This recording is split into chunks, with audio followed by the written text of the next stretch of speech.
தைப்பூசம் கொண்டாடுறோம் அப்படிங்கிறத பற்றி நம்ம பார்ப்போம். அதாவது ஒரு காலத்தில் வந்து திருப்பரங்குன்றத்தில் வந்து மகாமுனிவர் அகத்தியரும் அவர் கூட வந்து இன்னும் சில முனிவர்கள் என்ன செய்கிறாங்க, தவம் இருந்துகிட்டு இருக்காங்க. அங்கே வர்ற சூரபத்மன்கிற அசுரன் வந்து அவங்கள வந்து பல துன்பங்களுக்கு ஆளாக்கி அவங்கள வந்து கொடுமைப்படுத்துகிறான். இந்த கொடுமையெல்லாம் தாங்க முடியாமல் முனிவர்கள் என்ன செய்கிறாங்க, பார்வதி தேவிகிட்ட போய் முறையிடுறாங்க. அசுரர்களோட கொடுமைகளால் தாங்க முடியல, நீங்கள் தான் எங்களை வந்து காப்பாற்றணும் அப்படின்ட்டு.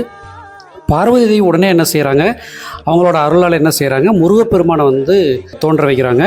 முருகப்பெருமான் வந்து தோன்றுகிறார். முருகப்பெருமான் தோன்றின உடனே என்ன செய்கிறாங்க, பார்வதி தேவி அவங்களுக்கு வந்து ஒரு வேலை ஒன்று வந்து கொடுக்குறாங்க.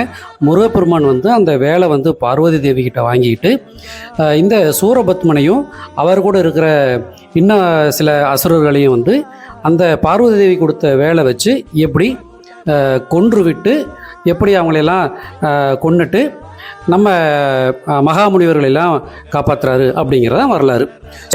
வேலை வச்சு நம்ம வந்து பூஜை செய்வோம்.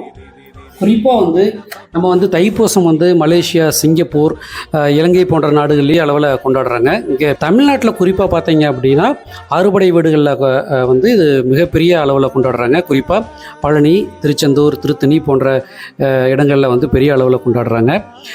மலேசியாவில் வந்து பத்துமலை முருகன் கோயில் அப்படின்ட்டு வந்து நமக்கு மிகவும் பிரசித்தி பெற்ற முருகன் கோயில் இருக்குது. அந்த பத்துமலை முருகன் கோவில் பார்த்திங்க அப்படின்னா தைப்பூசம் விழாவிற்கு வந்து மிகவும் பிரபலமானது. பக்தி, தியானம், தவம், அப்புறம் நம்மளோட சுய கட்டுப்பாடு, இது எல்லாம் பின்பற்றணும் அப்படிங்கிற நாளாக தான் நம்ம வந்து தைப்பூசத்தை கொண்டாடுறோம்.